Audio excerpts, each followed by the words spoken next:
All right. This is an extra lecture to make up for the final exam for the last day of class. It's meant as a continuation of this morning's lecture, and I will assume that you have watched this extra lecture video before next Monday's lecture.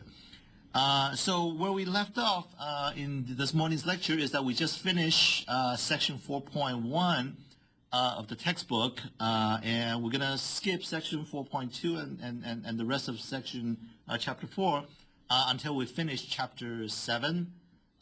Starting on Monday's lecture, we're going to jump into lecture 5. Okay, so today, this particular lecture, I'm going to go over the overview of the kernel assignments, and also finish up 2 topics in chapter 3, and that's with memory allocation. So camera operator, can I have just picture-in-picture? So have memory allocation and also booting, okay? Sorry, 1 second, the room is a little different. Yeah, no problem.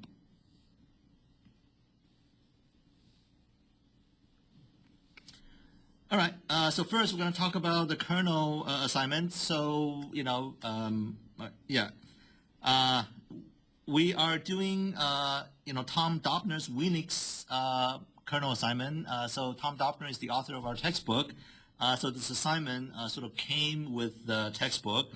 We're going to use Tom Doppner's source code and binaries. So the idea of these kernel assignments is that they wrote an operating system that can actually run user programs on it, and then they start punching holes through the operating system by taking out code, and your job will be to put back the code.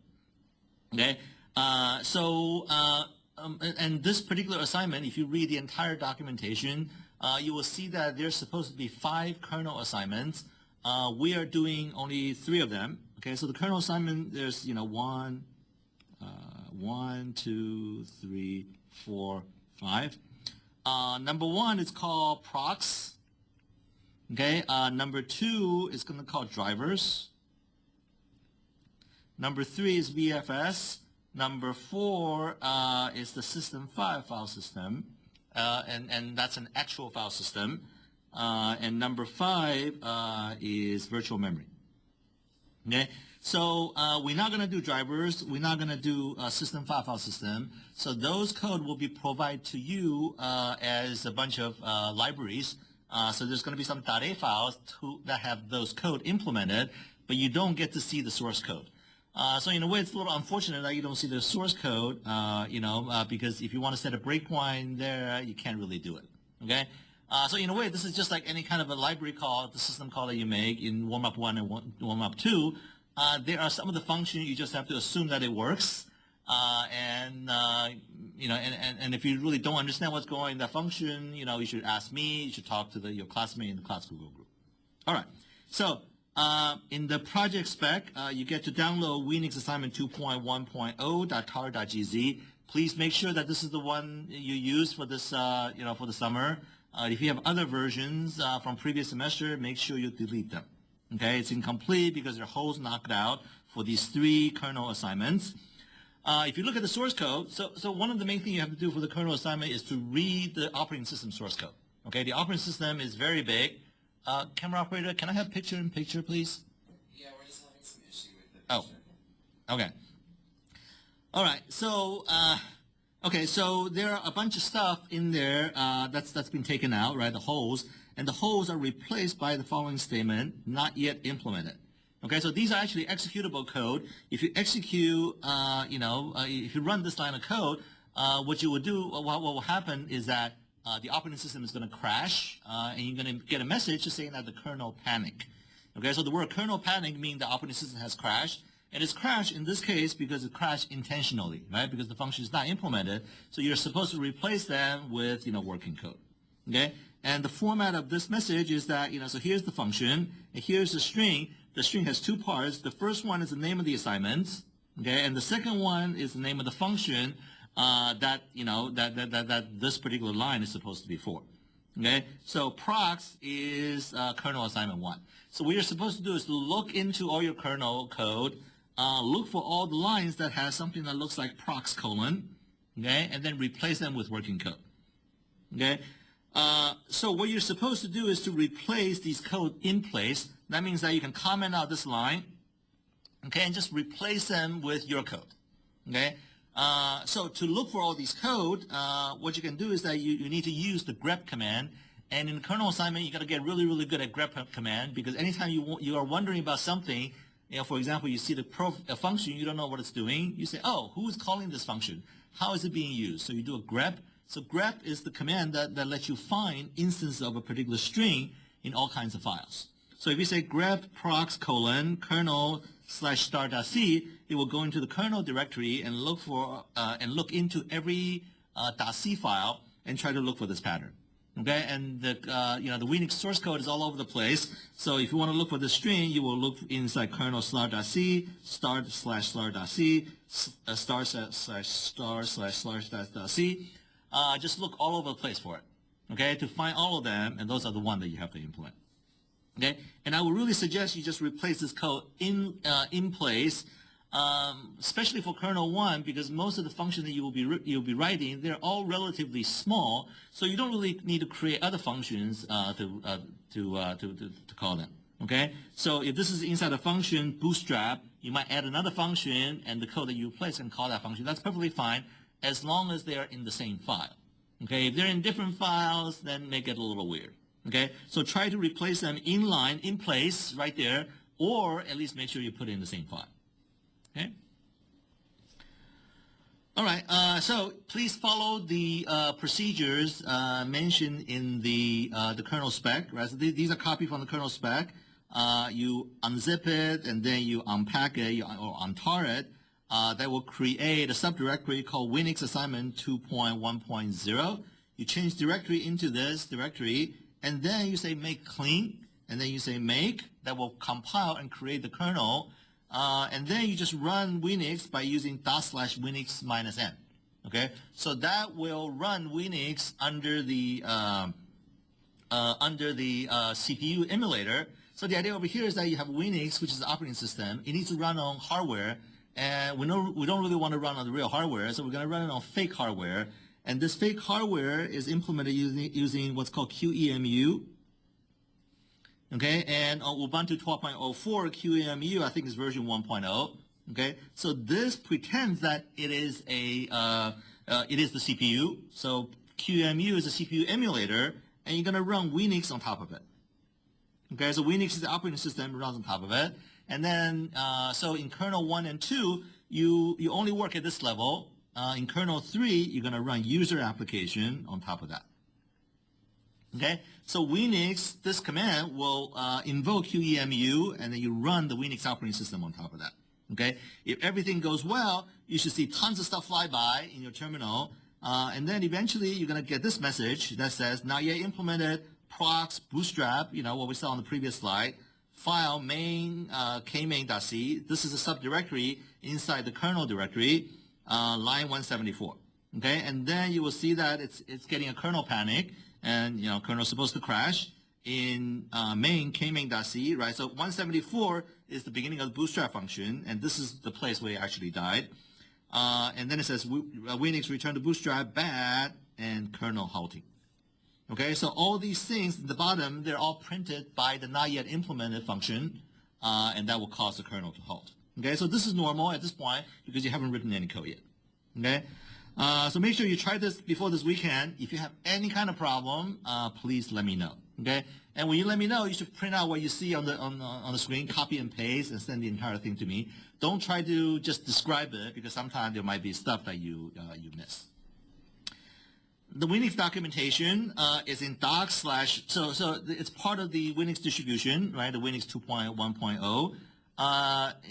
So there's a documentation file inside of it. You can also download this file directly from the spec. It's 70-something pages long, introduce Unix to you, and detail the instructions on these assignments, but it describes all 5 assignments, and you should know that we're skipping 2. You should read it thoroughly to understand what it is that you're implementing. Okay, we're doing the prox, the VSFS, and the VM assignments.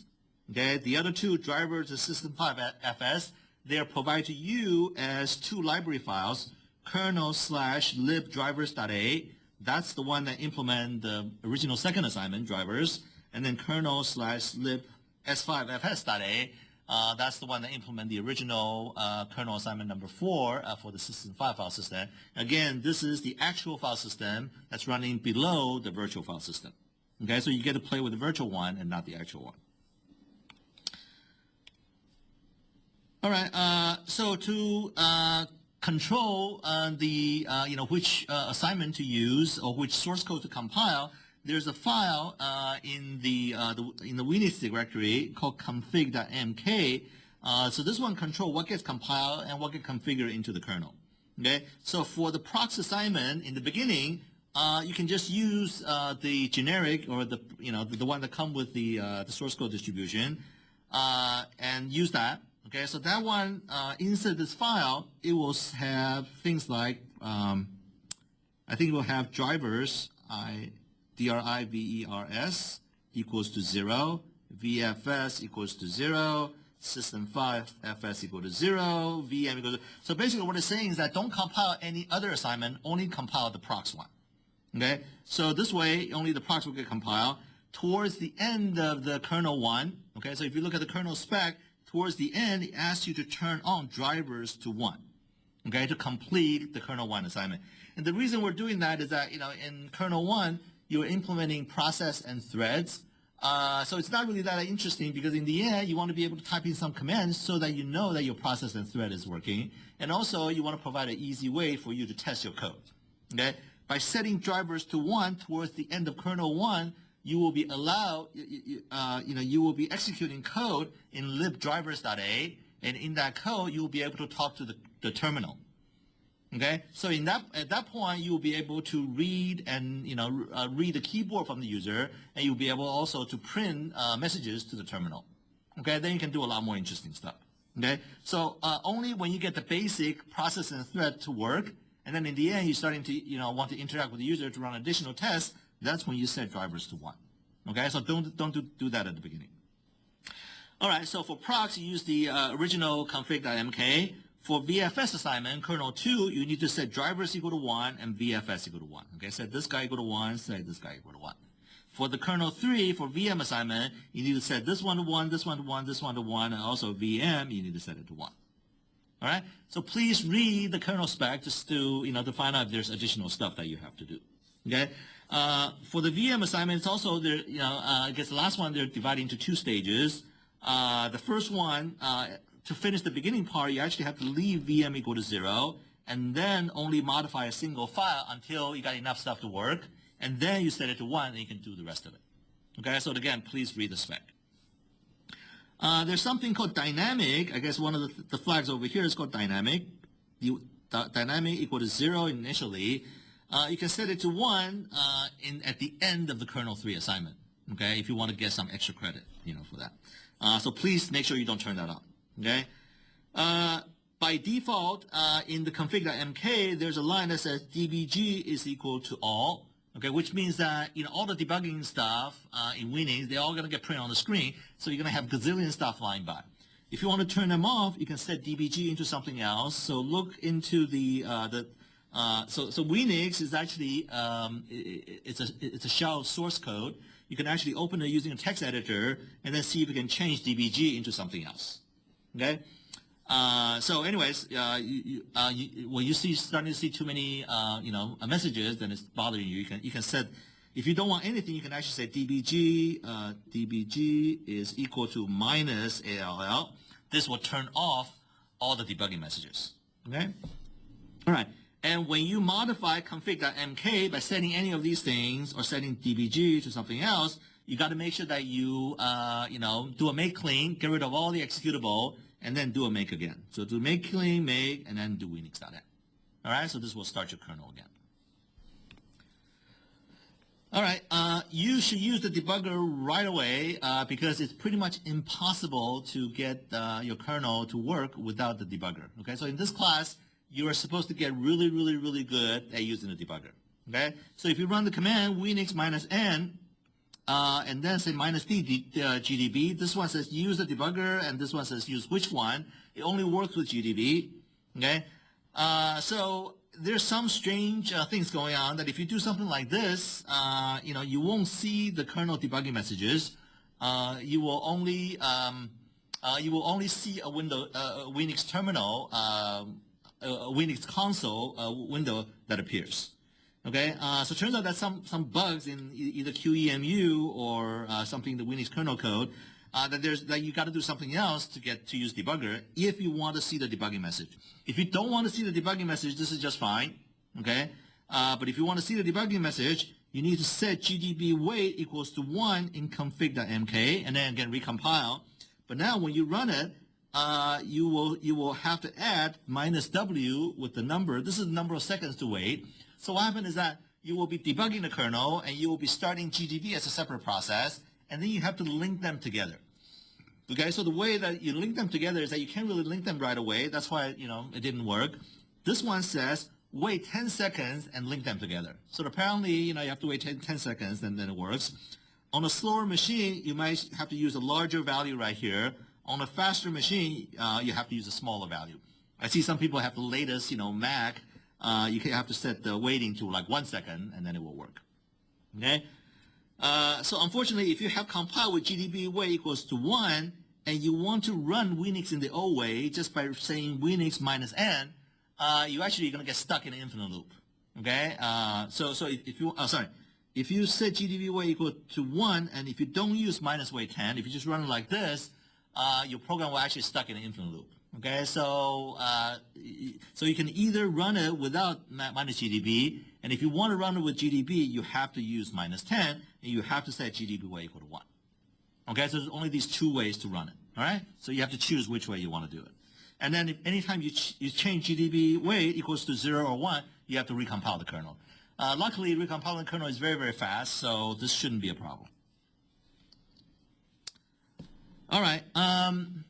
Okay, when you try to submit, your program, your kernel assignment, you need to use the bsubmit program just like warmup 1 and 2. Bsubmit is only available on Nunkey, so that means that you need to create a submission file, upload it to Nunkey, and then run bsubmit on Nunkey in order to send it to me. Okay, so luckily, create a submission file is fairly straightforward. Okay, for the prox project. Okay, you also need to submit a fairly detailed README file to document your submission. Okay, so this file is called proxreadme.txt. Okay, it's your assignment documentation. Initially, this file is empty. Okay, what you're supposed to do is to copy k1-readme.txt and then copy this file into proxreadme.txt. Okay, so the k1 readme.txt is kind of like a template. It has a bunch of questions for you to fill out. So you should copy that over there, and then you fill it out. And then, when you're ready to submit, you run this command, make prox submit, and what it will do is it will run the following command, tar cbzf prox submit.tar.gz. So this is the file you need to submit, and then it will include a bunch of files. Okay, it will include your config.mk, it will include the filled out proxreadme.txt, and then it will include all the .c file that has the not yet implemented stuff in there before, but now you're supposed to have completed them, and it will create this submission file.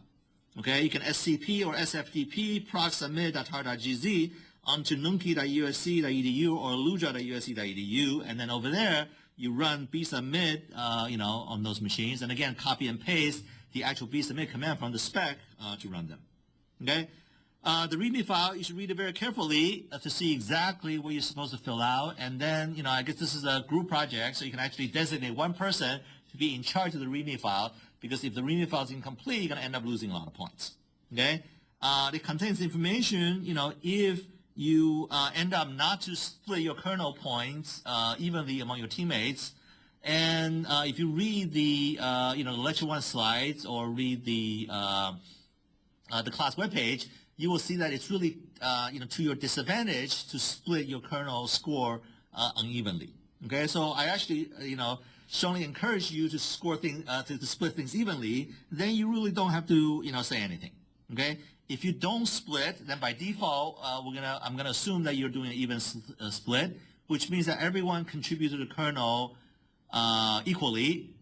But it doesn't really have to mean that, right? It basically means that you claim that everyone contribute to the kernel, evenly, so that nobody gets any penalties. Okay, but if somebody really not contributing and you really want to punish that somebody by giving that person less score, well then, the README file is where you need to indicate that I'm gonna, these 3 people, did equal share. The last person should get 0%.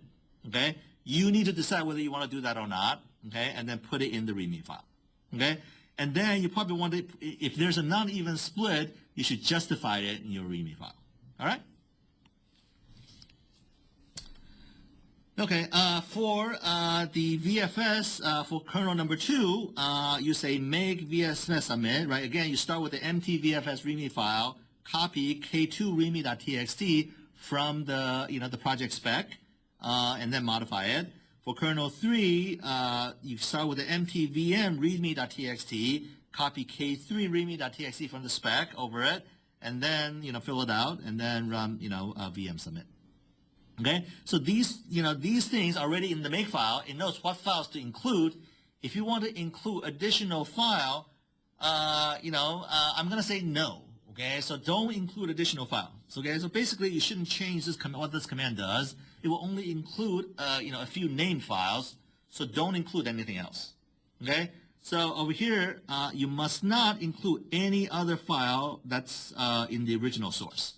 Okay. So what happened is that in the previous semester is that people will, cannot get some function to work. What they did was that they actually changed the behavior of the rest of the kernel so that whatever they were doing was starting to work. But once you start modifying other parts of the kernel, it sort of has some kind of a cascading effect. You end up, you have to change a lot of stuff in the kernel. Okay, so I'm going to discourage that behavior by requiring you not to include any other code in your submission. Okay? If you include them, we will delete it before grading. We have to use the original source code for all the other files that are not named in the make file. Okay? And this is different from previous semester. Okay? So this is the first time I'm going to say that you're not allowed to submit anything else. Okay? Also, we have people who basically changed the test data that we're using to test your kernel, and you shouldn't really be doing that. All right? So if you really want to do that, send me an email and to make sure that it's okay, and most likely I'm going to tell you no. Okay? Which means that all of your changes that you need to make, if you need to write a large function that's 1,000 lines long, okay, so first of all, no function should be 1,000 lines long, but if you want to write something that long, don't write it in a separate file. Put it in one of the standard files. All right? There are other things that you're not supposed to do. If you submit binary file, so when you type make, they only include, the source code and only include a small number of source code. Okay? We'll deduct 2 points if you submit something else, and we will also delete from your submission. Okay? If you submit an unmodified file in the kernel source, that's the same as original kernel source. We also delete. Delete 2 points. Okay? If you don't keep the same directory structure as the one that are in the make command, okay, then you will also, lose 2 points. Okay, some people actually go in there and modify the make file. I never understood why people want to do that. All you're supposed to do is run this command, and it's supposed to work. Okay, if you want to change that, I'm actually going to take points away from you. And it's also very important to verify your submission, to make sure that you didn't accidentally include some other files, and it's not going to build properly in the grader's, directory. So make sure you do the following. Okay, so this one is slightly different from the warm-up assignment, right? You start with the pristine Unix assignment 2.1.tar.dz. So basically, download a fresh copy from the spec, okay, and then follow the procedure to, anyways, you start with this, download it from the spec, and this is going to be the one that you just submitted to the, running bsubmit, okay? We're going to, in this example, we put these 2 things in your home directory and just run the script over here, copy and paste from, from this lecture slide, and make sure that your kernel runs as you expected it. Okay? If this doesn't work, that means something is wrong, which means that when we grade, there's going to be problems. Okay? So make sure this procedure works. All right, the grading guideline is very important. Kernel 1 through 3, they all have grading guidelines. And what we are sort of forcing you to do is to sort of think carefully about how you're implementing something and how do you know that what you're implementing is correct. We're going to force you to test every function that you've written. Okay, I mean this is the industry standard. Whenever you go work for a company, they require you to have unit tests, so every function that you write, you're supposed to test it. Okay, so we're sort of doing the same thing. And the kernel, well, the kernel should have no bugs. Okay, so therefore we're going to ask you to verify that your kernel has no bugs. Okay, and the way that we're going to do this is with two functions that you're required to call. One is a debugging statement, okay, and the other one is kassert. So kassert meaning that the follow condition must be true.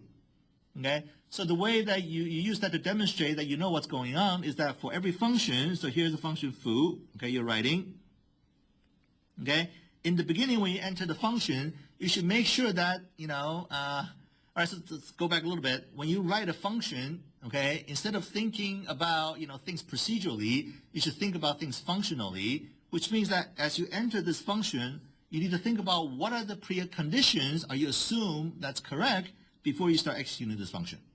Okay? If you have a bunch of preconditions that you assume they're correct, well, then you should be able to put a bunch of kassert in here to assert those conditions are met. Okay? So at the beginning, you should read kassert. And then what you should do is that once this guy, the conditions are met, you should put a dbg statement, okay, of a particular format, okay, to say that, hey, I have just passed these kassert. So therefore, I know that every time you call this function, they pass the assertion, and also to print out a statement and say, hey, I passed that. Okay, so this means that you have tested it. Okay, and also when the function return, you got to make sure that all the post conditions are satisfied. So supposedly you can also use the kassert and the dbg to show that right before the function is returned, all the post conditions are satisfied. Okay, so therefore, given the precondition and post condition, if you look at them, you can say, well, I can verify that the stuff in the middle actually works. Okay, because otherwise it won't survive the K assertion. Okay, please see the grading guidelines for the required K assert statement.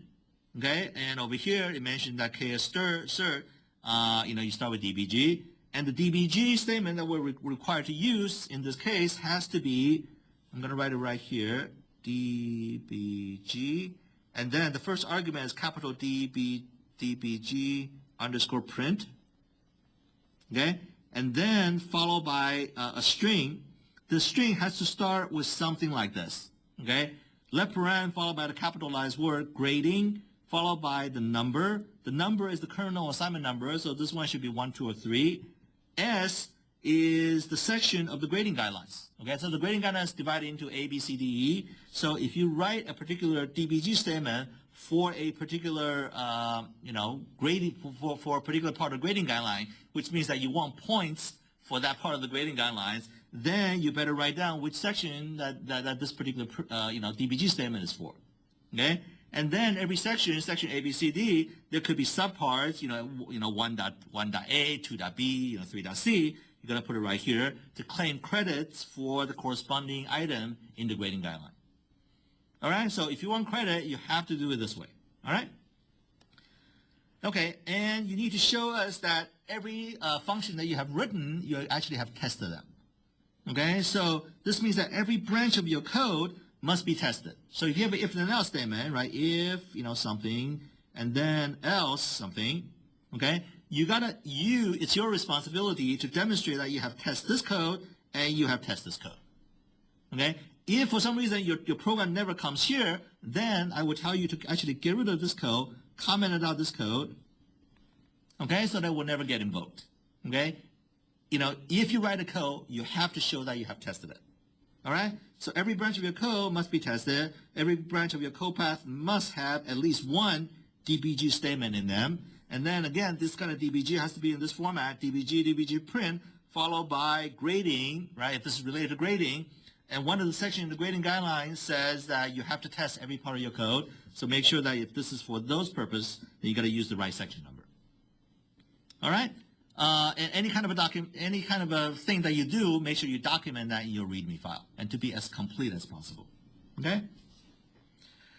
All right. So one of the requirements is that, for example, some people write code like this. If ABC is less than or equal to 0, return -1. Okay? You need to test this code, return -1. All right? So this will not be acceptable, to get full credit, in the grading guidelines. So what you're required to do is to do something like this, right? If ABC is less than 0, DBG print, grading, blah, blah, blah. Replace them with the actual numbers, okay? And then you can return 1. So when you run your program, you say that this code path is tested, then we need to be able to see this in the trace when you run your program. All right? If you don't do this, you might end up losing points. All right? But if you say, well, this particular condition, ABC less than 0, it's almost impossible to produce. Okay? Actually, I can never get it to produce. All right? In that case, I would suggest you just delete the statement and you replace that by k-assert.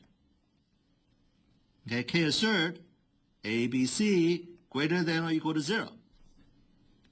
Okay, so basically it said that, this never occurs, so which means that what ABC is always greater than or equal to 0.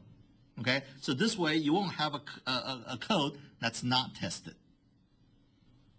All right, so do it either way, okay, because otherwise we're going to take points off. Okay, so any of the additional tests that you need to perform, I say, write into some place that's convenient. One of the things that you can write is that, if you look at all the make command in all the kernel assignments, they all include this file, kernel main kmain.c. Okay, so you can add all your testing code into kmain.c and don't create a separate file. This way you don't have to change the make file. All right. If your test code is very similar to our code, that's fine. Maybe you have something that you want to modify to show that certain kind of branches of code is being taken. You should go ahead and do that. Okay.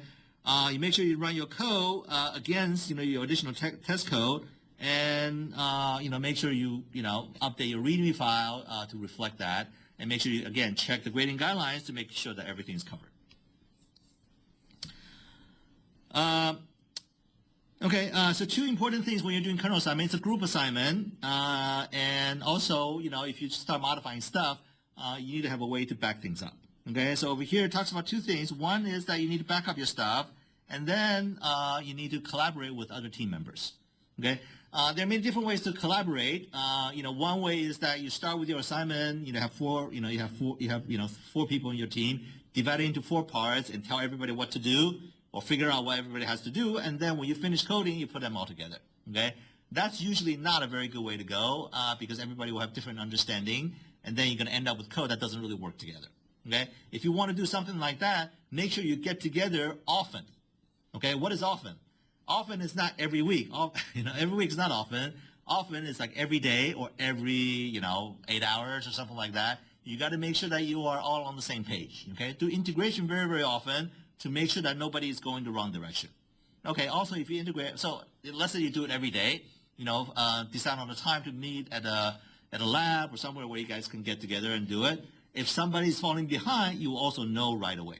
Okay, so it's a very important thing for group projects to get together, as often as possible. I also hear that some people say, we have a different way to work. Actually, we don't divide things up. Whenever it's time to program, all 4 of us come in front of a computer. One guy sit on the keyboard and ask the other 3 people, what do I type? Okay, and then they start, running code, compiling, and then debugging together. Okay, so that's another way to go. It's kind of unusual, but some people say that that worked very well for them. All right, so you need to decide, what to do. As far as backing up things is concerned, Ubuntu come with something called Ubuntu One, but unfortunately, it's no longer available. It's been decommissioned by Ubuntu, so please don't use it. Because you might, in the middle of the summer session, all of a sudden all your stuff disappeared, right? So we don't want that to happen. You can use Dropbox, or use if you're on the Mac, use iCloud. If you're on Windows, you can use I can't remember what the Microsoft name. You can use the Microsoft Cloud to do backup. Okay. So one simple way to back up your code is that at the end of every day, you can do makes proc submit, right? That will create proc submit.tar.gz. You rename it, with today's date on it, and then you upload this either to iCloud or Dropbox or Microsoft Cloud. Okay, so now you have, every day at least you have a backup copy. In case something gets destroyed, you can do that. Okay, if you want to back up more than once, then you can rename the file to have something that has timestamp on it. Okay, so either way. All right, for collaboration, one of the things that we recommend you to use is Git. Git is getting very, very popular. And the reason, so I guess if you use, Microsoft, there's something called source safe or source control. I don't know what Apple uses. But, there are these things for, multiple people to work together.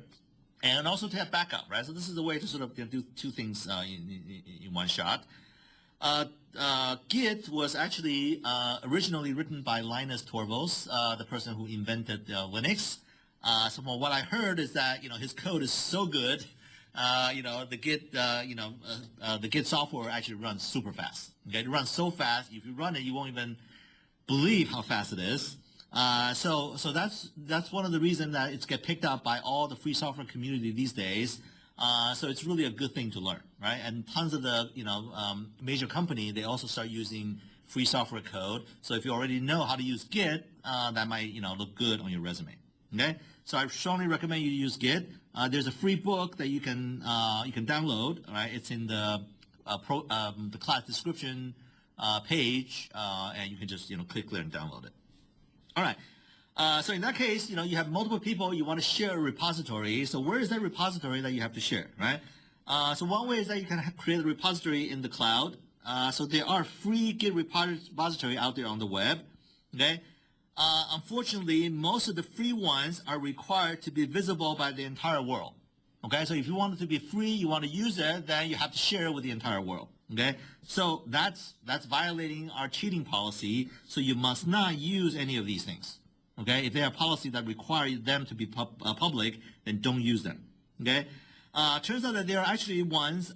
If you go to the the class website, you will actually see some of them are free, and you can have an option to make them private.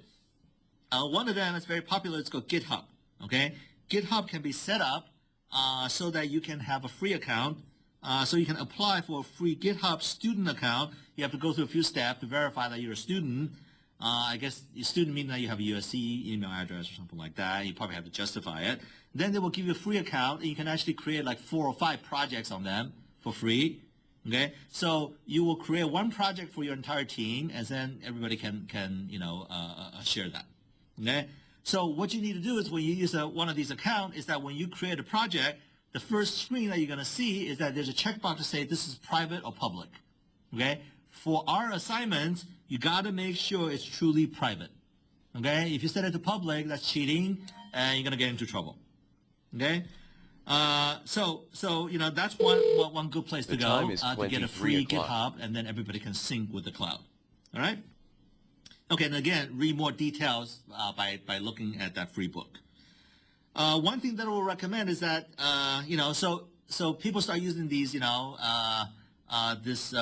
code sharing project, and they assume that it always works perfectly. So be careful that there are things that are not magical. So if you have 2 people working on the same file, modifying the same line, is it really can you really have things shared this way using Git? Even though Git is very good, it really has no way to figure out who's going to modify this particular file first. Okay, so what I would recommend you to do is that if you have 2 people working on the same file, okay, even though Git will attempt to merge the changes, you should not really trust that process. It's better to coordinate out of band. Don't use that software to make sure that people are not writing on the same file. Call each other up, say, I'm going to modify this file so nobody touch it, and you modify that, you upload to Git, and everybody else get an update of the latest code. Okay, so that's the safest way to go, because otherwise, when you have incompatible modification, you're gonna have to figure out a way to unwind it. Maybe you have to go back to a previous version, and it becomes a little messy to deal with that. Okay, so I suggest you call each other up and make sure that no 2 people are accessing the same file at the same time. Right? This is also almost like a lock that you say, well, I'm going to lock this particular file so I can use it. When I finish it, I will announce to everyone. I'll send an email to say, I'm unlocking this file. Anybody wants to use it, you have to lock it. And lock it meaning that you send a message to the entire group to say that, hey, I'm using this file now. All right, so follow that procedure. Early late submission policy. The early submission is the same policy as the warm-up project, right? You get extra credit for submitting early. The late submission is pretty much the same as the warm-up project. Okay, for 24 hours late, within the 24 hour, you get 20% deduction. But for kernel 1 and 2, for people who are having trouble with the project, I'm actually going to allow you to submit it even later. Okay, so the kernel 1 can be submitted by the kernel 2 deadline with a 50% deduction. Okay, so if you need an entire 4 weeks to work on kernel 1, you can do that. In the end, you're going to lose 50%. Okay. Similarly, kernel 2 can be submitted all the way to the kernel 3 deadline and get a 50% deduction. Okay. Kernel 3, it's the end of the semester, so I can't really extend that. Kernel 3 has regular submission policy.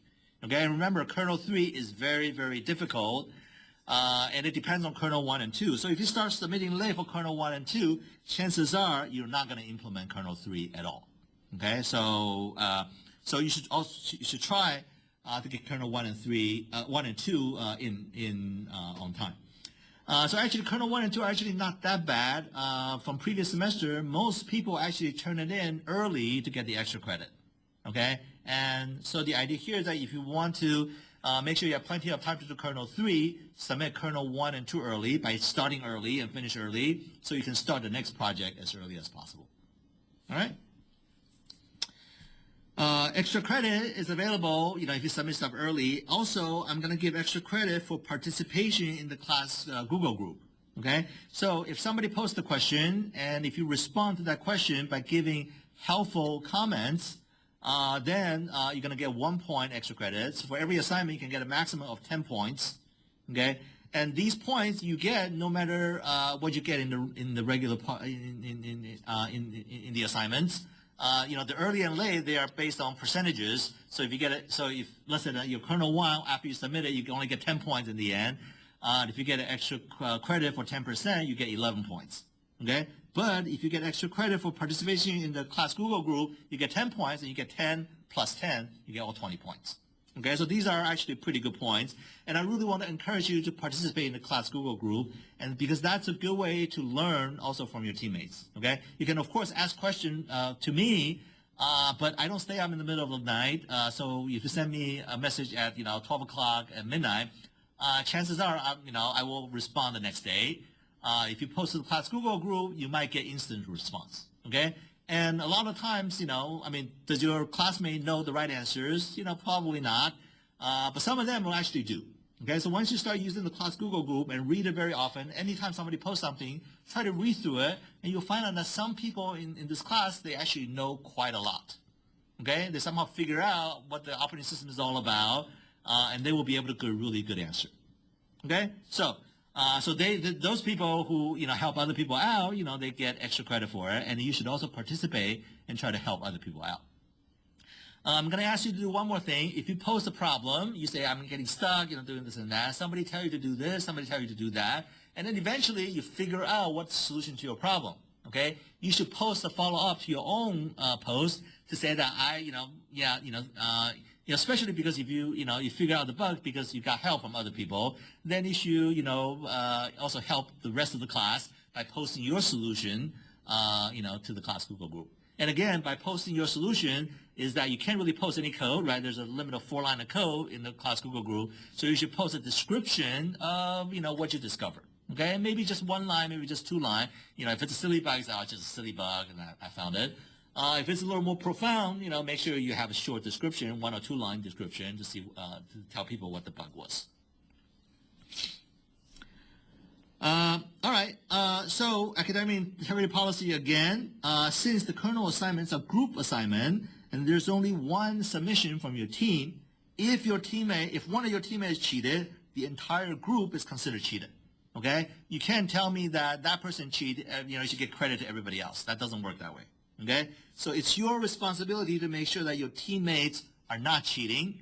Okay, so if your teammate writes some code and you are discussing with that, and then you say, oh, what is this code supposed to do? And your teammate can't explain the code he or she wrote, that's a sign that they copied the code from somewhere else. Okay, so make sure you ask them to get rid of all that kind of code, so that in the end your entire team is not going to get into trouble. Okay. If you notice that your teammate has written some code he or she cannot explain, you need to delete the code and start from scratch. Okay? If you know that your teammate has code from previous semester, it's best to ask your teammates to throw away the code. All right? You can look at code from previous semester, but you're not allowed to copy from it. All right? So, which means that if you memorize it and you write it to be exactly the same, that's copying code. Okay? It doesn't mean that you have to sit there and read it. If it ends up to be exactly the same, even if you change variable names and stuff like that, that's still considered exactly the same code. Okay, so make sure you don't violate these rules. If you post any source code to a public GitHub, that's also considered cheating. And I mentioned in lecture 1 that if you do this after the semester is over, okay, and then you do this to help future semester, then I'm going to also, ask USC to change your grade. Okay, so please don't post your code to a public GitHub, not during the semester and also not after the semester. Okay, and the same applies with the warm-up code. Okay, so please don't, and I mentioned that if you are trying to get an interview, some people say, oh, send me your sample, your source code, post it to the public GitHub.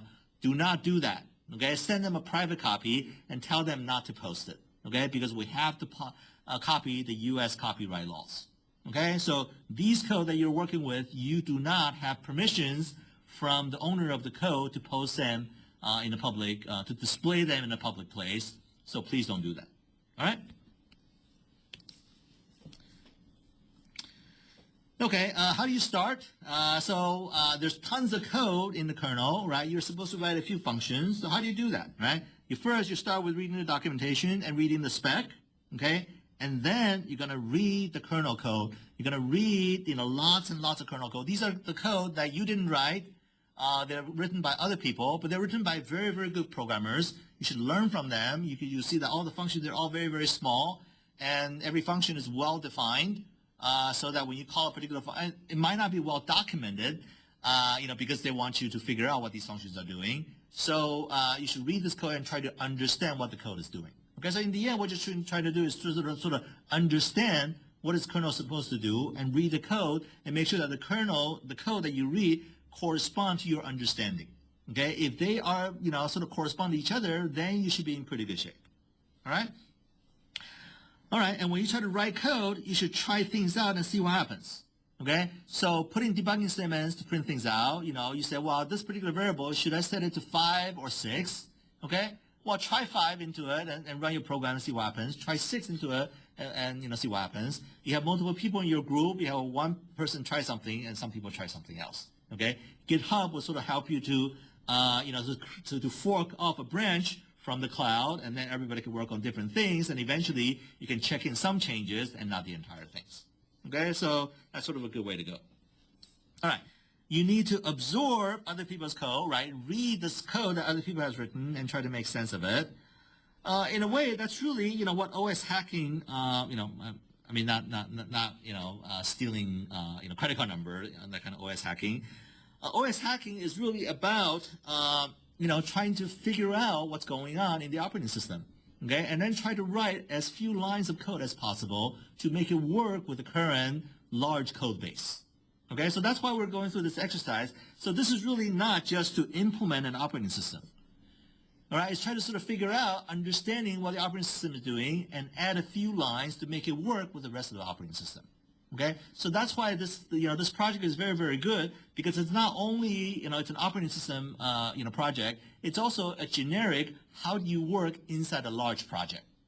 Okay, so that's why, your prospective employer like to see projects like this, because if you can work on this project, then you can work on any other large system, like a database system, like a web system, like, anything else, a cloud server or something like that, anything that's out there, you will be able to do that, because you know how to sit in front of a large code base, look at code, running grep, try to figure out how code works, how to use the debugger to go from one place to another to figure out how everything works, and then you write your code. All right, so don't start blindly writing a bunch of code to see how it works. Make sure you try to understand what's going on first. Okay, so reading code, reading lots and lots of code, that's what you're supposed to do in this class. Okay? And also, you need to have discussion with your classmates. If there are things you don't understand, have a discussion, send an email to me, etc. Right? It's this process that matters. Okay? In the end, it's not the answer. Say, this particular data structure, do I put a 5 or do I put a 6 in there? Hey, who cares? Okay? If you do that, you don't really learn anything. You just learn that, for this assignment, I need a 5 there instead of a 6. Okay? So what you're supposed to learn is to learn this process, and that's what your prospective employer are looking for, is that you experience this process, so therefore you become a better, programmer. Okay? You become a better computer scientist. Okay? It's about learning how to figure out which 2 or 3 lines of code, or in our case, 20 or 30 lines of code to insert, and where do you insert, and make sure that it doesn't really break any precondition and postcondition. Make sure your code you put in there is perfect. Okay, and that's the process that you have to learn. Okay? It needs to be experienced. Somehow it cannot be taught, and that's why we have a project like this. Okay? You should not expect a quick, straight answer. If you send me email that says, this particular, variable, should I be 5 or 6? I'm going to tell you, hey, try both and see what happens. And then, I'm going to ask you to try to figure out for yourself, because that is supposed to be the process you're supposed to learn. Okay? This is really not an OS hacking class. It's about understanding an operating system and how to, add stuff to the operating system. Okay?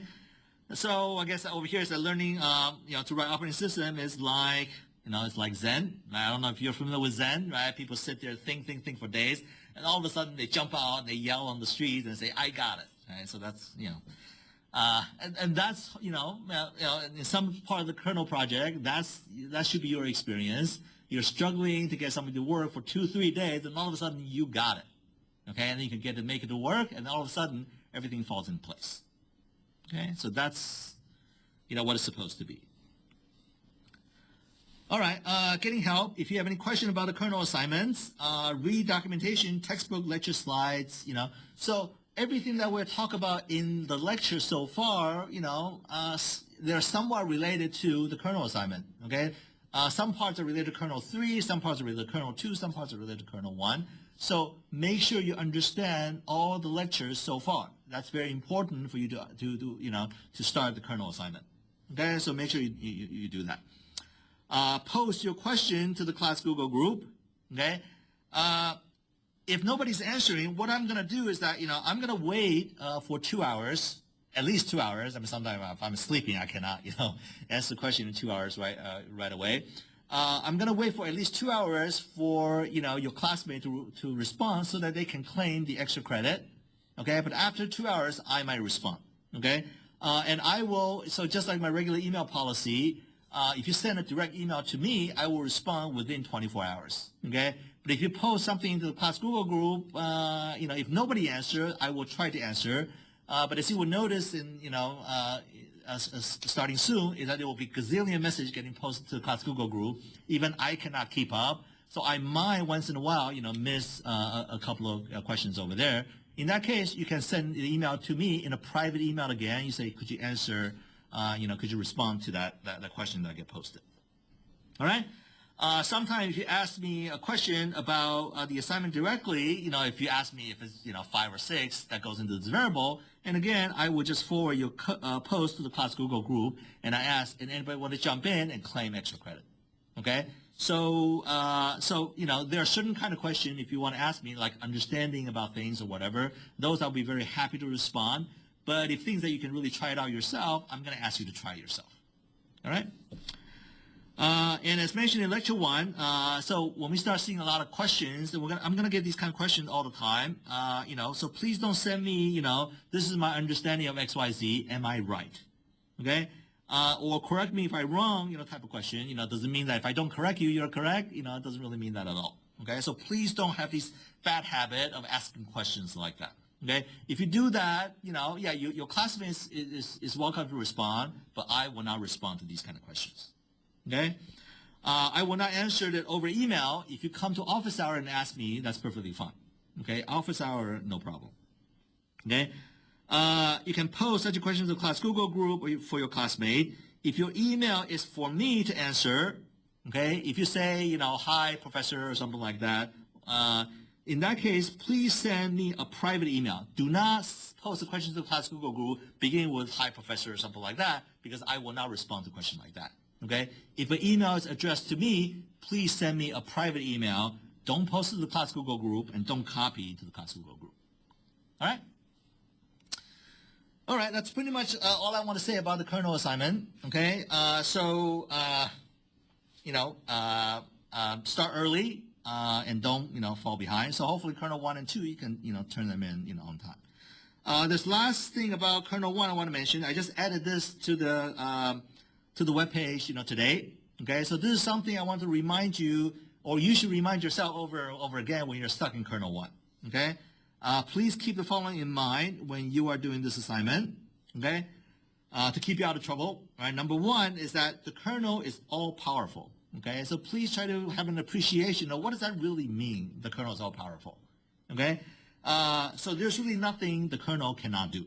Okay, so therefore, if your program has bugs, well, it's your bug. If there's some weird thing happen, well, it's because you made it so. Any weird stuff happen inside the kernel, it's probably the kernel who did it. Okay, it's not something else. It is the kernel, right? Because it's all powerful. Okay. Number two, the Unix kernel. If you read the documentation, the Unix kernel is non-preemptive. Okay, so you really need to think about this. How does that work, right? Non-preemptive meaning that if a thread wants to execute and don't want to give up the processor, then who will get the processor? Well, nobody else. Okay, so the thread can be sitting there. So every thread, if you want another thread to run, it has to willingly give up the processor, either by waiting on a queue somewhere, or what else? There's nothing you can do.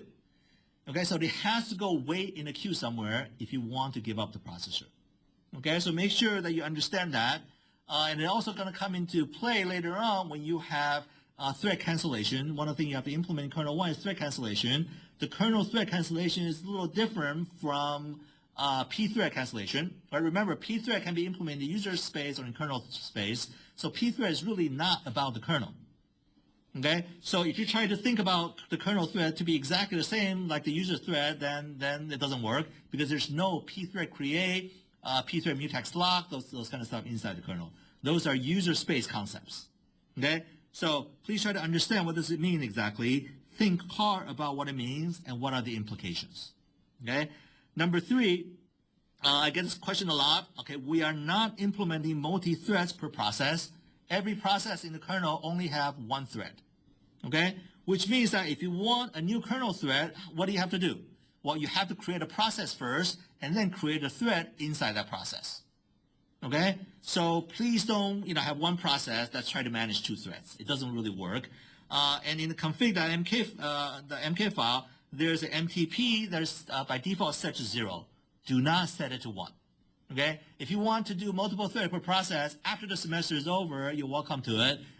Before the duration of the summer semester, make sure you keep it at 0. Okay, then every kernel thread has only a single. Every kernel process has only a single thread. Okay, which means that if you want to do something else, you have to create a process. Okay, so inside the kernel, all the kernel processes, they all share the same address space. But now you can have multiple threads running in the kernel, but every thread has its own process. All right, so please understand that. All right, all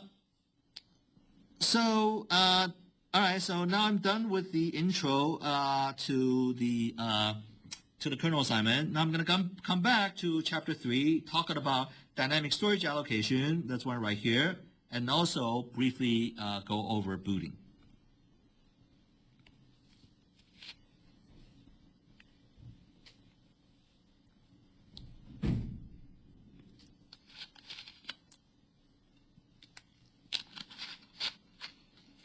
All right, we're going to talk about 3 dynamic storage allocation scheme. We're going to spend most of our time on the first one.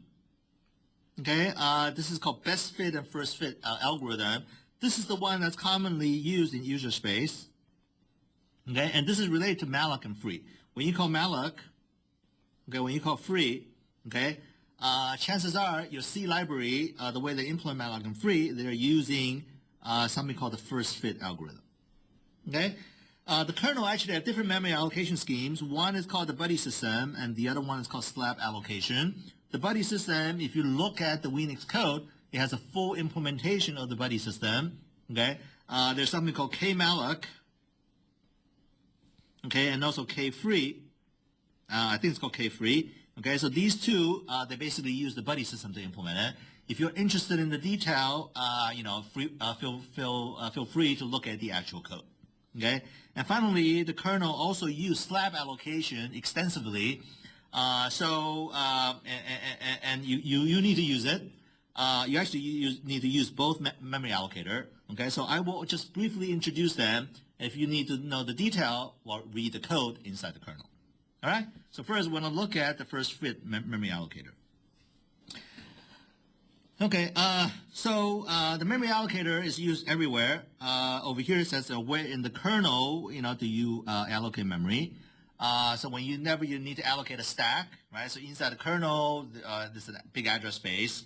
and all the processes share the same address space. So you can actually allocate stacks inside the kernel. And if you are a user process, and if you want to create a new thread, then you also need to create a stack for that thread. And that's in user space. So you also can create stacks in the user space. Okay? malloc in the user space, is one way to allocate new memory, but that malloc is using memory allocation inside the heap area. Right? So again, here's the address space for the user process, text, data, BSS, and then the heap. Okay, the heap I mentioned before that the top of the heap is called the break.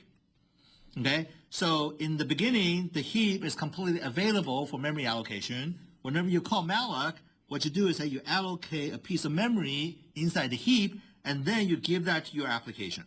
Okay, so the application can start using it, and eventually, if you're done with it, you're supposed to free it. So this one will return it back to the pool of free buffer space that are available inside the heap. Okay, when you call fork, you need additional memory, right? Because you're creating a new process. The process needs its own process control block. Maybe it has threads. If the threads are implementing the kernel, you need thread control block. If it's using user space, then you need to do something else in user space. Okay, tons of kernel data structure. They are dynamically allocated. Okay, so they all use needs memory. So as I mentioned in the previous slide, for most kernel allocation, the allocation is done using the buddy system and also using the slab allocator. All right, so we're going to look at the first fit and the best fit algorithm. So something called best fit, turns out that's not being used. We actually use the first fit algorithm a lot. Okay, so the idea over here is that you want to allocate space out of the heap, right? The heap in the beginning is completely free. You want to use it, you call malloc. Okay, so the concern of implementing a memory allocator is to be, to use the storage efficiently and also to be efficient in terms of processing time. Okay, so you don't really want your memory allocator to be too slow. Okay, the efficient use of storage, one way is to do that is that if you want, 1 byte from your memory allocator, right, you can call malloc 1. Okay, how many bytes of memory should you return from the heap? Should you return only 1 byte, or maybe something a little bigger? If you have something a little bigger, then everything else is overhead, so you want to minimize your overhead, right here. Okay, and you want your allocator to run very fast. All right, so let's see an example. In this case, let's say that this is my entire heap. Okay. The white part is the one that you have given to the application. Okay, the application called malloc before. So this is used by the application, this is used by the application, and this one is used by the application. And then there is 1,200 bytes that are free right here, and there's 1,300 bytes that are free right here. Okay, so the memory allocator is the one that manages the free space inside the heap. Okay? So we're going to run 2 different algorithms to allocate memory and then see what the differences are. Okay, so there's going to be something called the first fit and something called the best fit. Okay, the way first fit works is that you're going to go through all the free blocks inside memory to say which one is big enough to satisfy the request. Right, the request is coming from malloc, so malloc has one argument. That argument is a request. It says how many bytes do I need in that particular request. Okay, if you want 100 bytes over here, if you want 1,000 bytes, if you do a search in this space, you're going to find your first fit, meaning that you find the first one that gets satisfied, that can satisfy this request. You're going to allocate 1,000 bytes out of it. Okay, best fit is actually you want to find the tightest fit. Okay, when you use that particular block, the remaining amount of free memory that's left, you want to make sure that it's as small as possible. Okay, so you want the tightest fit. All right, so which one is better? We're going to see soon. Okay. So using the first fit algorithm, right, when you ask for 1,000 byte, okay, so in this case, I guess our memory allocator, it goes this way. So you're going to try to go to the first block to see, is there 1,000 bytes available? Yes, so you found it, okay? You're going to allocate 1,000 bytes from it, right? Here's 1,000 bytes, okay? So what's remaining over here is 300 bytes, okay? So now your memory allocator still have 2 blocks. The first one is 300 bytes. The next one is 1,200 bytes. Okay. The next memory request come in malloc 1,100. You come here. The first one 300 is too small. The second one, this one is big enough. So you're going to allocate 1,100 bytes out of this one. Okay. In that case, you're going to end up with this, right? So it's still 300 free bytes out here, and you only have 100 bytes out here.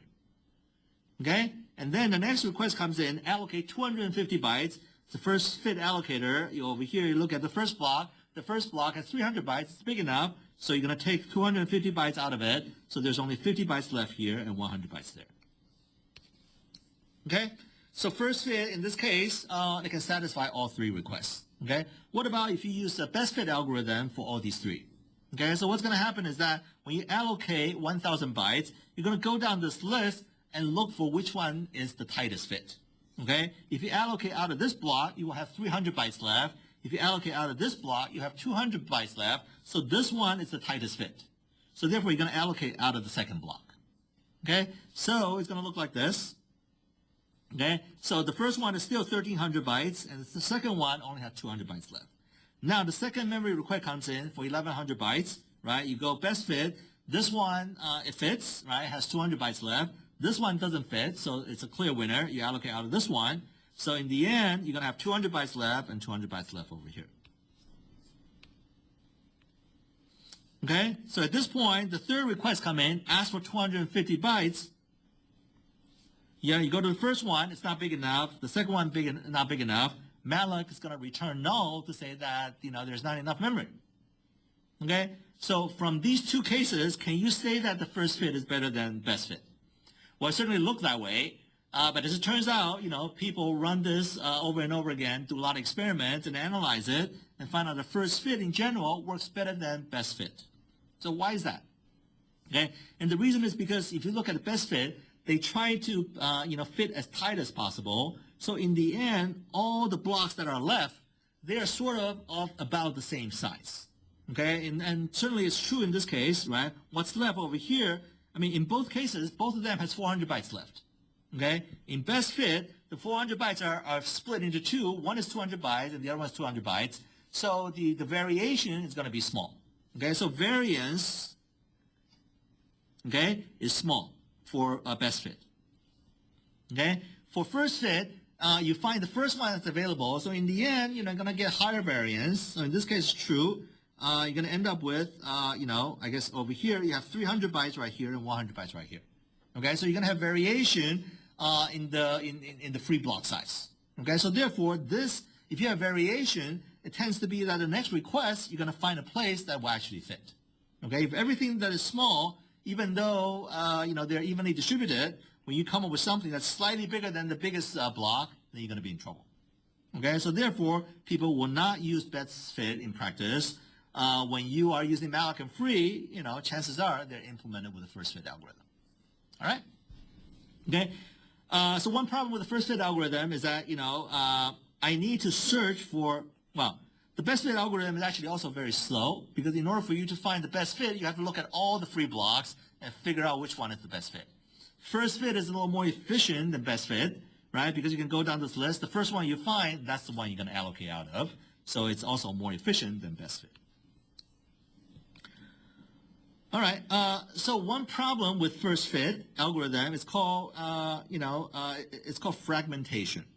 Okay. So what happened is that, I guess we can sort of see that from this picture. Okay. In the end, when you're done with allocating all these bytes, the first fit algorithm has 150 bytes left, but, they are sort of spread out in memory, right? So the memory is fragmented. There's 50 bytes over here, 100 bytes over there. So if somebody come on and ask for 110 bytes, you won't be able to satisfy it. If you have some way to combine them, you have 150 bytes, and somebody come and ask for 110 bytes, you're going to be okay. Okay? So this is called fragmentation. But there are two kinds of fragmentation. This particular one, it's called external fragmentation. Okay? And what it means is that the memory blocks that are not usable, right? In this case, if you come with a request for 110 bytes, this is not usable, this is not usable. The unusable memory is outside of the allocated blocks. Okay? The allocated blocks are the white blocks over here. So the unused one is actually outside of it. So that's called external fragmentation. Okay? Another thing is called internal fragmentation. Okay? So internal fragmentation, usable memory is separated into small block. It's interspersed by, that was external fragmentation. For internal fragmentation, the usable memory is contained within the allocated region. Okay, so for example, if I use some kind of a paging system, whenever somebody will want to ask for a block, I always allocate 4 kilobytes. Okay, so that will make my memory allocator very fast because somebody wants to ask for it. I say, oh, here's 4 kilobytes. Okay, so in that case, I can make my heap and just break them down into a bunch of blocks of the same size. Then I just sort of allocate these blocks. Okay, the problem is that if every one of these is 4K bytes, if the user wants 1 byte, how much memory do you have to allocate? Well, you have to allocate 4 kilobytes, right? So you're going to allocate one of these blocks. This is a 4 kilobytes block, but the user only thinks that this is 1 byte long. Okay, so the other 4 kilobytes minus 1, they're all wasted memory because the user will never use it, right? The user thinks that it's 1 byte long. It doesn't really know that your memory allocator is very wasteful. Okay, so in that case, this is called internal fragmentation because inside the allocator block, there are these memory that are not usable. I mean, they are usable, but the user process doesn't really know how to use it, right? Because they assume that this block is only 1 byte in size. Okay, so in a way, it turns out that it's kind of a sort of a tough choice. If you want your memory allocator to be efficient, you end up to be more wasteful. You're going to end up with internal fragmentation. If you want to be more conservative and not have too much wasted memory, then you tend to be a little slower, and you're going to end up with external fragmentation. All right, so and these are the choices you have to live with. As we figure out later on that the slab allocator actually don't have that problem. It doesn't have fragmentation. Okay, and the reason is that the slab allocator is not a general purpose memory allocator, so you can only use it for very special purposes. Okay, so that's why to get around this problem. All right, so how do you implement, first fit, a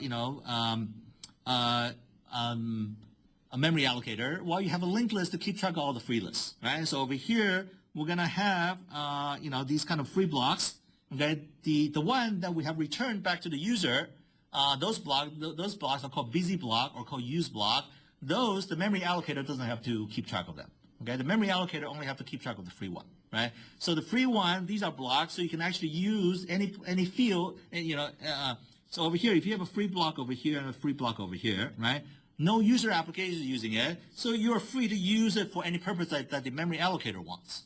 Okay, so we can actually use them as use the data inside these free blocks, use them as linked list pointers to sort of chain them all together. Okay, so this picture shows that inside one of these free blocks, you keep track of the size of the block. And also, you point to the next guy on the free list. All right. So so singly linked list doesn't really work very well. So in general, we'll use doubly linked lists, like the one in our warm-up 1 assignment. The reason you use doubly linked list is so that insertion and deletion is an order 1 operation, so that can be done really quickly. If you only have a singly linked list, then in order for you to insert something, you're gonna find the block that's right behind it. For you to insert something. Then that's going to be really, really slow. Okay, so in general, we will use doubly linked lists. Okay, so what happens when you try to free a particular block? Okay, so if this block is free and this block is free, right, the memory allocator will point this guy's next pointer to point to this one, this guy's previous pointer will point to this one, and this guy's next pointer will point to null, and this guy's previous pointer will point to null. Okay, point to null. Okay, if you want to call free A is right here. All right, so the idea over here is that when you return this particular block, you don't want to keep track of that as a small block, right? Because the blocks around it are free. What you really want is that you want to create this large free blocks by combining the block that you're returning, right? This one is free now. You want to combine with the neighboring block. Okay, so this particular process is called coalescing. Okay, so what you want to do is that you want to make your allocator become more useful. So any possibility of coalescing block, you want to do it. Okay, so anytime when you return a block, right, you try to free this block A, you want to look up right above it to see if this block is free. Okay, if it's free, you want to coalesce these 2 blocks together. Also, you want to look down to see if this block is free. If this block is free, you also want to coalesce them. If they're not free, right, they're being used by somebody else, well, then there's no way for you to coalesce them. Okay, so how do you do the coalescing, right? You want your allocator to be more useful, so you want to coalesce these things. All right, so the solution for this particular problem is to use something called boundary tags, because if you don't really tag your free data blocks, it's very difficult for you to see, which one is free and which one is not, right? If you're returning a free block A over here, how do you know that the previous block is free? Okay, so we need auxiliary data structure over here to say that they're free. Okay, so what we're going to do is that we're going to actually put two things inside over here, right above it. This one is going to say whether the block is free or available, F or A, free or available. That's single bit. We're going to use up another 4 bytes for it. And then it will tell you what is the size of this block. Okay, so if you try to free this particular block, and if I know the size of this block and actually figure out, where's the next block? Okay, what about the previous block right here? This one right above here also have, whether it's free or available, and then they also have the size of this block over here. So which means that every block that's free, I'm going to have this information on both blocks. Okay, and if I call free A points to the low address of this particular block, right? So if I subtract 4 bytes, I can actually find out what is the size of the previous block. If I subtract 8 bytes, I can actually figure out whether the previous block is available or free. Okay?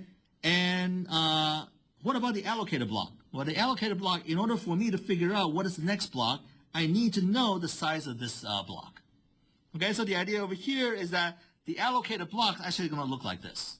Okay? When I finish malloc, when I return a pointer to the user, I'm going to return the user pointer so that it points to right here. Okay? Right at the beginning of this thing, and right above it, I'm actually going to write the size of this block. Okay? This way, when I return, when I try to free A, I can actually go and look at this memory location, -4 over here, to figure out the size of this block, so that I can actually figure out whether the next block is free or not. Okay? And of course, this one you also need an indication whether it's free or available. So again, I'm going to use 8 bytes at the beginning of the allocated block, and also at the end of the allocated blocks for me to run my memory allocator.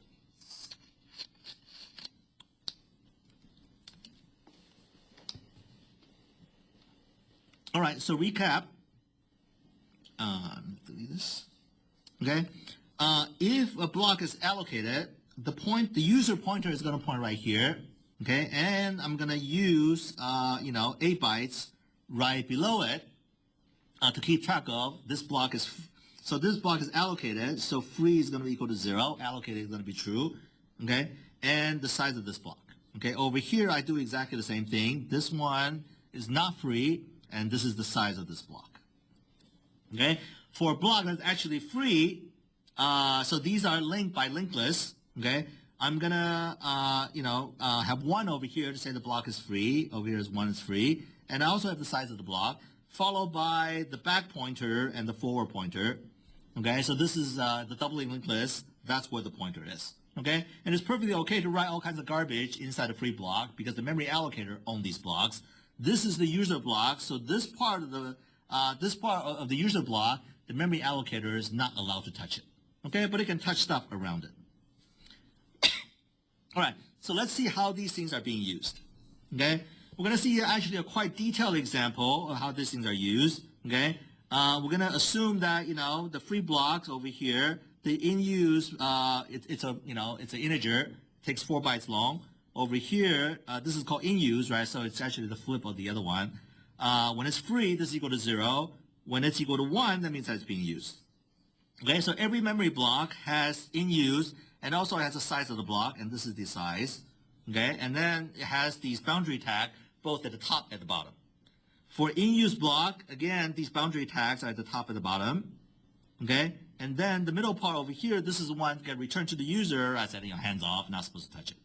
Okay, so in the beginning, when you have a free list, what does a free list look like? Okay, this is what a free list looks like. It has 1 free block. Okay, the size of this block is the entire heap. Okay, and then you have the previous pointer point to null, and the next pointer point to null. So in this case, the entire heap is free. Okay, so this one is going to be 0, and here's the size of the heap. This one is going to be 0. It's going to be the size of the heap. Okay, we also need to keep track of the the free list. So we're going to have global data over here to keep track of them. The first one is called the head, point to the first free block, and the tail point to the last free block. And since we only have one free block, they all point to the same thing. Okay? So where does this guy sit? Right? This guy sits in the data segment of your running program. So if your running program calls malloc and free, when you link to malloc and free, this data, this data structure is going to be created in the data segment. Okay, so you can actually corrupt your data by just modifying this, this data, and then your memory allocator will go berserk. Okay, all right. So this is what the initial, free list looked like. Okay, so we're gonna try to malloc something, right? So we're gonna pretend that our heap size, the heap starts at this weird address right here, and the size of the heap is 60,586. I just made it up, and then keep track of the size over here. Okay, and the free list contains one block, etc. So it looks like this. All right, we're gonna allocate stuff out of it to see the example. Okay, so first example is we're going to request a block of size 100. Okay, so we know that when we return, we're going to return a block of size 100 plus 8 bytes over here plus 8 bytes over here. So we need to look, we're going to use the first fit algorithm to look for a block that's 116 bytes long. Okay, so in this case, there's only one block, right? So we're going to use the first 116 bytes out of this one. We're going to use this one, allocate this one to be free, and now the free list only contain one block over here with the boundary tag, etc. Okay, so therefore in this case we're going to update all these values over here. As a result, we're going to end up with something like this, right? This is going to be the first in-use block or busy block. The return pointer is going to be this one, which is 8 locations starting from the beginning of the heap to this one. Okay, so you're not going to allocate from the beginning of the heap, right? Because we have boundary tags. Okay, so this boundary tag says this one's in use, and this one, the size is going to be equal to 116 bytes. Okay, this block here is the 100 bytes, right? So the user thinks that this block is only 100 bytes long. It doesn't really, it's really aware of the boundary tag. Okay, and then towards the end over here, there is in use equal to 1, and then the size is equal to 116. Okay, the free list now starts right here.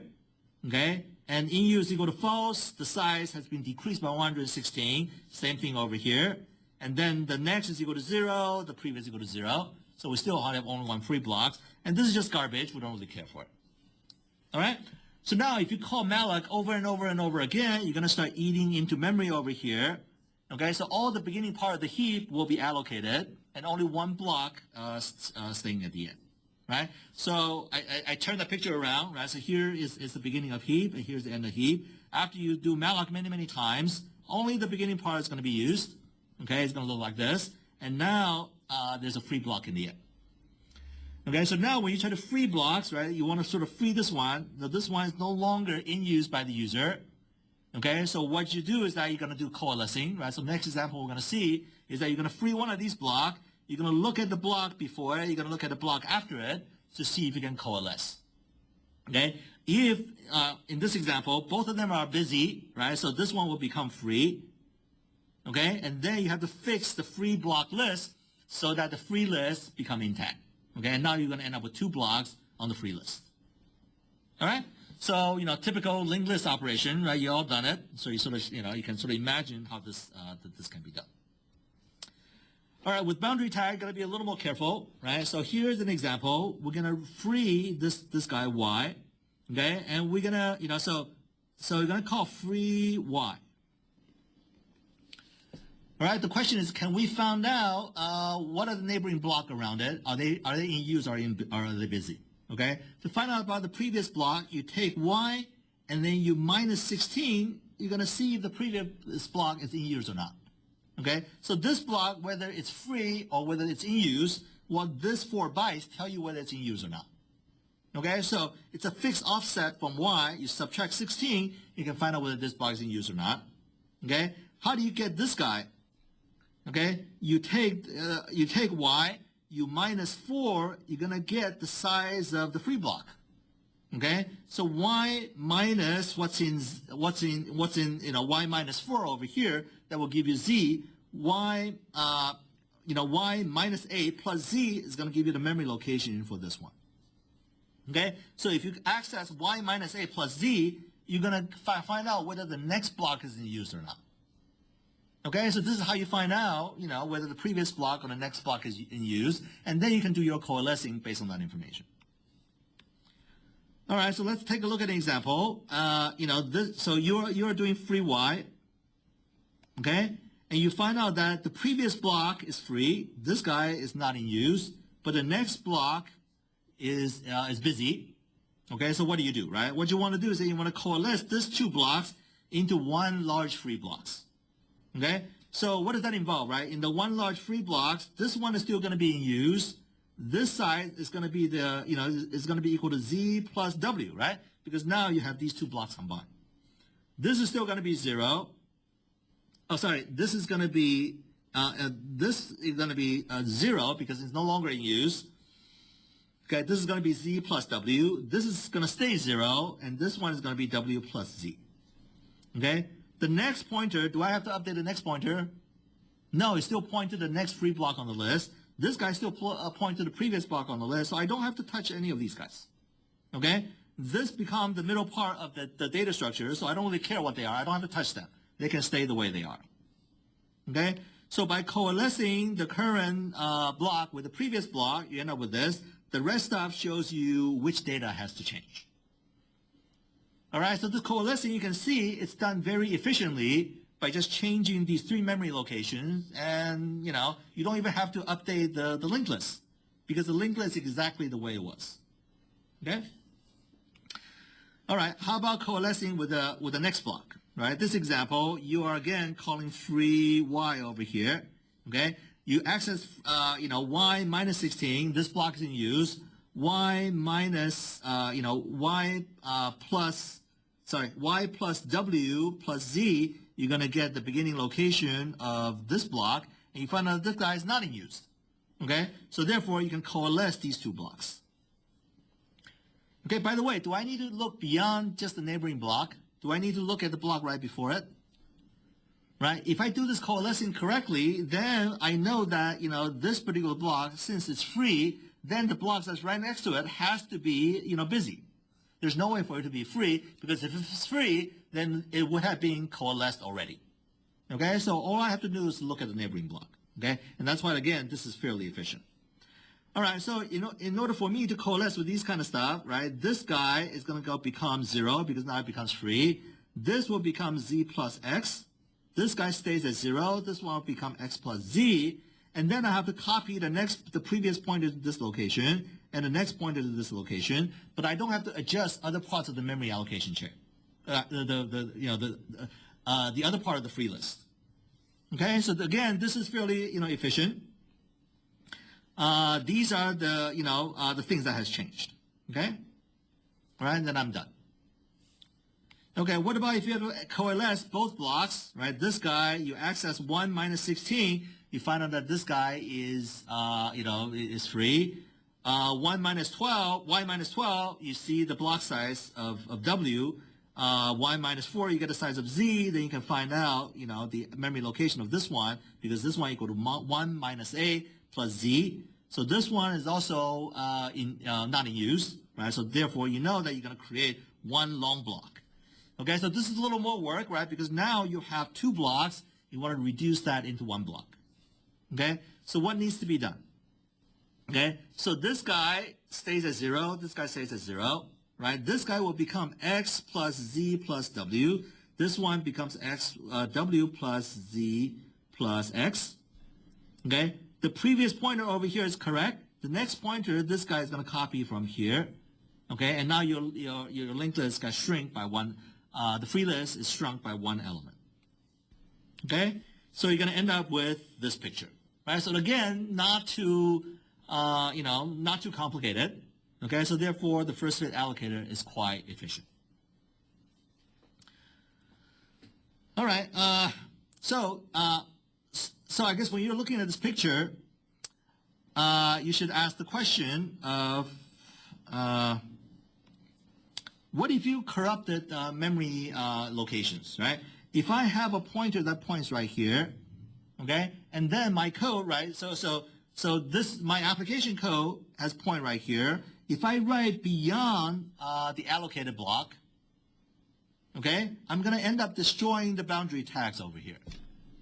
Okay, if I'm give them 100 bytes, if I write into 101, 102, starting from this pointer, then I'm going to wipe out the boundary tags. Is that a big deal? Well, that's going to break the memory allocations algorithm. Next time when you call malloc and free, it's going to get confused. So the memory allocation chain is going to starting to get out of whack. Okay, so you don't really have to crash right away, right? You change the size over here. So now things becoming, not right.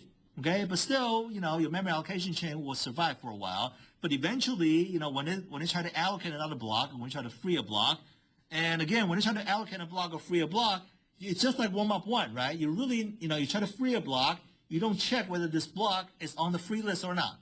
Okay, you just go ahead and adjust the pointers. Okay, this is one of the reasons I require you to do that in warm up number one, so you can appreciate what happens, over here. When you free, you don't check whether this block is the memory allocation chain or not, then you're gonna, you might get into some, weird situation, or you might even get into a crash if the boundary tags are messed up. Okay, when you try to allocate a block, and again, if the boundary tag is already messed up, you try to allocate out of this block, but the boundary tag is destroyed because you write, before the memory address that you allocated. Okay, then really bad things can happen. Okay, so this is what I call memory, corruption. You are given this space to write on, but you write beyond it, and that can cause you trouble. Okay, so if you have a pointer y and you try to access a memory index -5 or something like that, and you write to it, you're going to end up destroying stuff over here. Okay, so any kind of these things can happen, and these are in general called memory corruption bugs. All right, so and this is why when you have memory corruption bugs, when you call malloc and free, you're gonna get a segmentation fault in malloc or free because the memory allocation chain is corrupted. But unfortunately, when you first corrupt the memory allocation chain, it's gonna mess things up.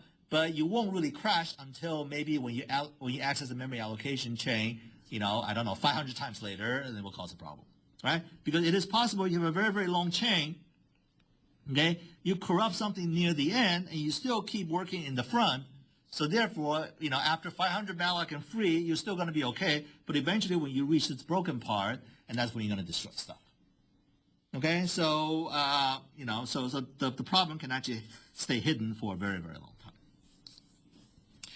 All right, so that's all I want to say about malloc and free. The next thing is the buddy system. I'm really not going to go into detail because you can actually read the code. The buddy allocation system allocate memory one page at a time. Okay, so in Linux and Unix, most of the time, or on Intel processor, when you want to allocate a page, usually the size is 4K. Okay, so the smallest allocation is going to be 4 kilobytes. Okay, certainly this will be a total waste if you want to use it for user memory allocation, but turns out it's reasonable to use it in kernel. Okay, and the main point of this particular system is so that allocation can be done fairly quickly. Okay, so what does fairly quickly means, right? So if you look at the first fit allocation, if you have 1,000 free blocks, okay, then in the worst case, when you try to allocate a piece of memory, well, maybe the only one that fits is at the bottom, so you need to go through 1,000 blocks. So that's proportional to the length of the list. Okay, in general, that's called that's order n, so that's very inefficient. Okay, what you really want is one order log n. Okay, so you can see that over here in the buddy system, the blocks are organized in a binary tree. Okay, so you started out with this block. If you want to allocate a certain block, so let's say I want 4K out of it. What you would end up doing is you will split it into two 16 kilobytes block like this. Okay, and then you recursively try to allocate 4K out of any one of those blocks. So you pick this one to allocate. You're going to split this into two blocks, AK and AK, and then this one gets split into 4K and 4K, and then this is the one that you return. Okay, so now inside your free list, well, you don't really have a free list. You have a data structure that tells you what blocks are free. You're going to have this guy free, and this guy free. Okay, next time somebody asks for a block of 4 kilobytes, then you're going to allocate out of this. Then you have no 4 kilobytes left, and then you can allocate out of these things.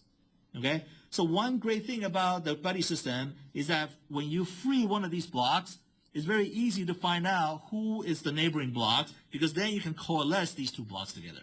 If you free this one, then you can coalesce to create a 16K, and then you find out that this one, its neighbor is also free, so therefore you can coalesce them into a 32 kilobytes block. Okay, and the way that you can figure out who your neighbor is by doing some pointer math. Okay, so pointer math, in this case, here's the detailed equation. I'm not going to get into the detail, but if you want to read the the Unix source code, and this one can tell you how this actually works. All right. Okay, here's an sort of an example of how to use the buddy system. We start with 16 pages, right? Because our allocation is pages. We're going to start with 16 page. Somebody asks for something of of size 2. So what you do is that you split it and you split it and you split it, and eventually you end up with a block of size 2, and this one get returned to the user. Okay, you use some auxiliary data structure to remember where is the first block of a certain size. Okay, so over here, this one says, I have no block that have size 2 to the 0. Okay, so I guess the omega over here stands for no pointer. Okay, so and the k over here stands for the size of 2 to the k. Okay, so 2 to the 0, I have no such block. I have 2 to the 1, that's size equal to 2. So this guy actually will point to this memory location over here. So that's the first block of size 2. What about size 4? 2 to the 2 is equal to 4. This guy points right here. Size 8, 2 to the 3 is equal to 8. This guy points here. Size 16, 2 to the 4, well, I don't have it anymore, so this guy points to null. Okay, so this data structure keeps track of the first available block of a certain size. So now if I come and ask for a block of size 4, I'm going to go through this data structure and see if there's a block of size 4. Okay, sure enough, the pointer points to it. So this guy points right here. Okay, so this will be a block of size 4, so we just return it. Okay, so this is pretty fast. And then it will mark this one to point to the null pointer now. Okay, so if you look at this data structure, I have a block of size 2 and I have a block of size 8, and I have nothing else. Okay, we continue. We try to allocate a block of size 2, right? We're going to go to the previous data structure, and that will tell you that we can use this block. Okay, so we go over there. We're going to modify 2 equals to the null pointer. Okay, so now we only have one block of size 8. At this point, if you come and ask for a block of size 2, I'm going to go here, and then I say, oh, there's no block of size 2. So what I would do is I will actually walk down this list to look for a size that's next bigger in size. Okay, so I'm going to find out that there's actually, block of size 2 is right here. This one is a null pointer. I'm going to go to a block of size 4. It says there's no block of size 4. I'm going to keep looking. I'm going to find a block of size 8. And this one, I will split it twice to get a block of size 2. And this is the one I'm going to return to the user. Okay, so now the data structure will say the block of size 2 is available right here for the buddy of this one. And then a block size 4 is over here. Okay, and later on I can return it. If I return this block and using pointer math, I can find out that its buddy is free. So I will coalesce them together. And then using pointer math again, I will find out that this guy's buddy is free. So I will coalesce them, like that. All right, so I'm not going to give you any more, examples. The next thing I'm going to briefly describe is the slab allocator. Okay, so how do you make sure you don't have internal or external fragmentation? Okay, so this one is, how about if you just allocate out of an array? Okay, if you allocate out of an array, then I actually will have, if all the objects that you're allocating are of the same size, then there's going to be no fragmentation. Okay, so when can you do that? Okay, can you do that in the user space allocator? Well, as it turns out, you can't because you don't know what the user is going to ask for, right? The user is going to ask for malloc, 3 bytes, malloc 15 bytes, so you can't really do that. But in the kernel, all the objects in the kernel, they're of predicted size. Okay, so I can actually have one allocator for, process control block. Okay, if I'm implementing thread in the kernel, I have a data structure for thread control block. Okay, for user stack, I actually have an array of stacks. Okay, so every one of these guys is a stack. Okay, I can actually pre-allocate them, put them in an array. So every time, somebody asks for a process control block, I say, well, I'll get the next one. Okay, so there's no external fragmentation, right? Because, I'm not going to end up leaving holes in here. Every hole is the same size as the process control block, so I can reuse that hole and give it to another process.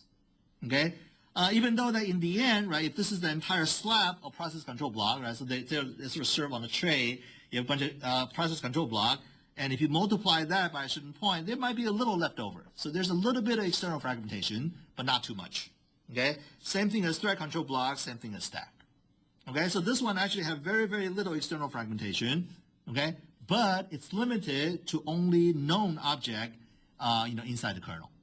Okay? So the kernel actually uses the slab allocator a lot for, certain kind of object that it knows that it knows ahead of time, what the size are.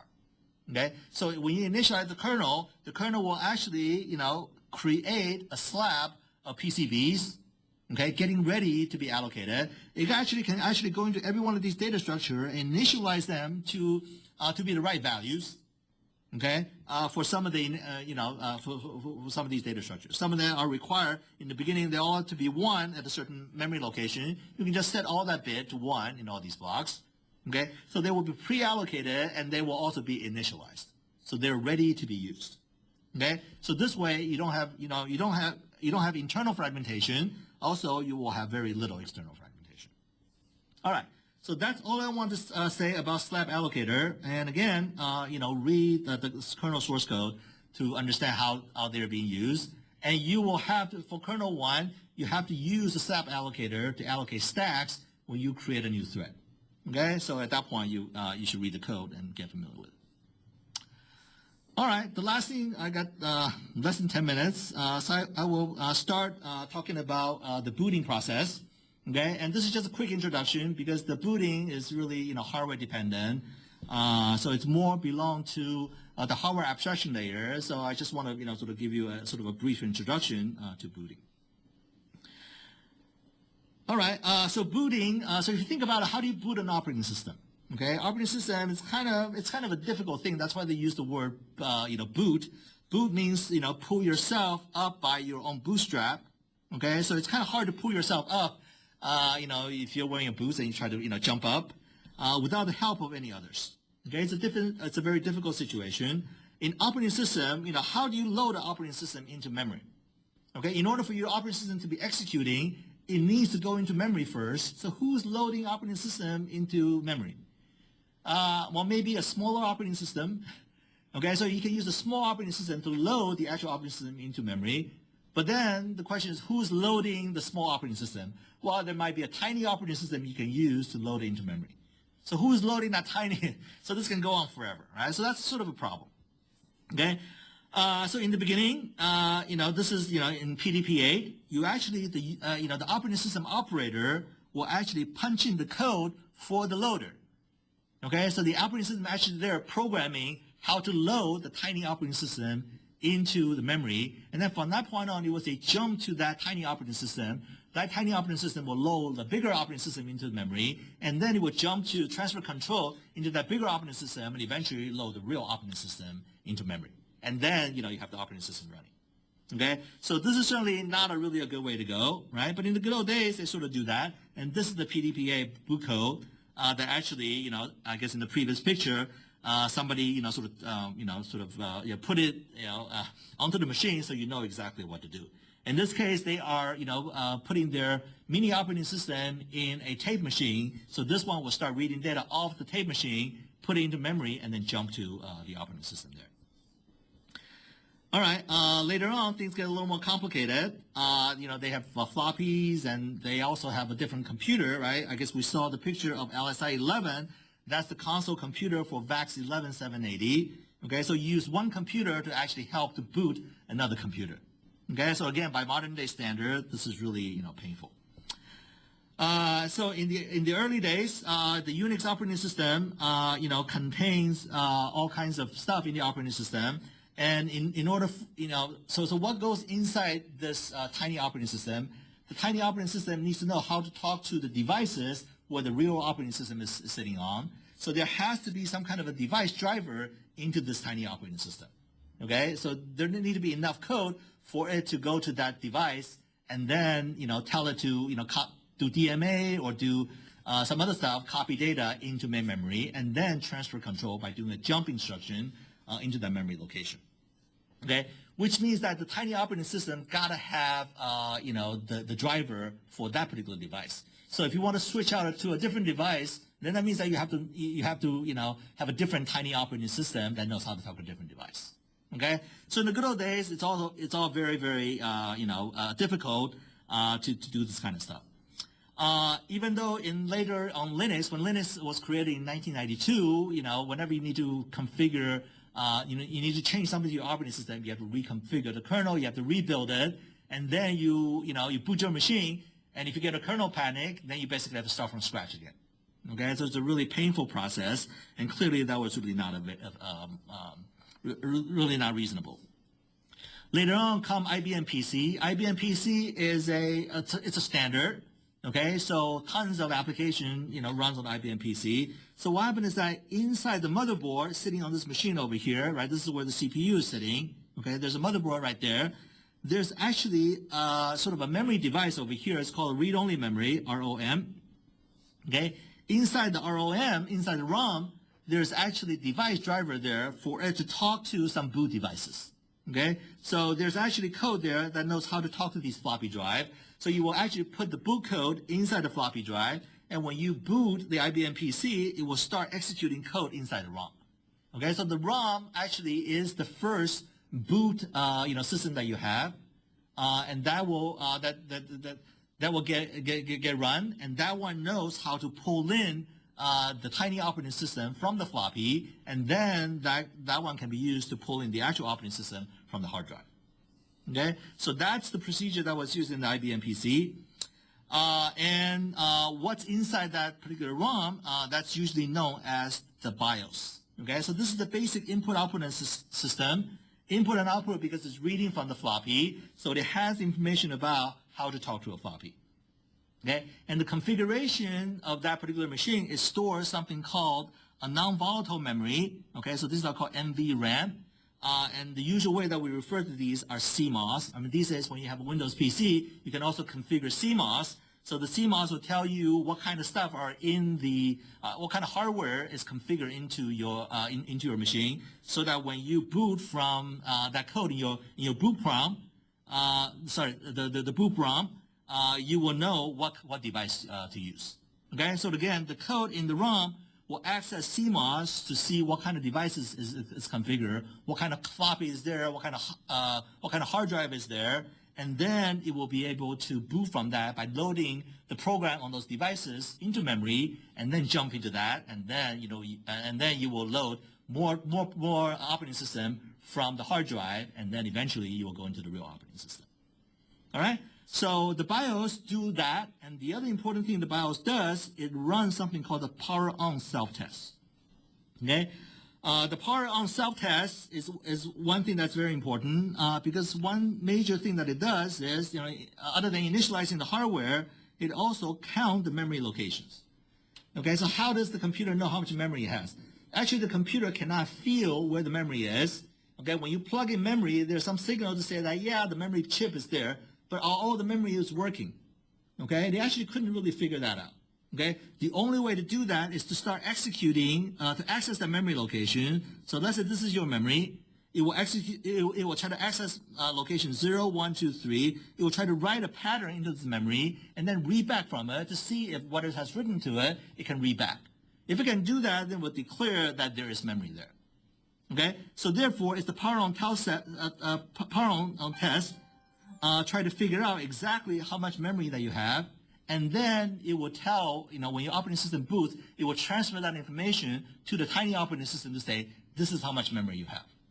Okay, so then your operating system will become to know how much physical memory that it has. All right, and then after that, then it will load. I guess this is IBM PC, so it's standard. What it will do is that it will go to the hard drive and load from something called the master boot record.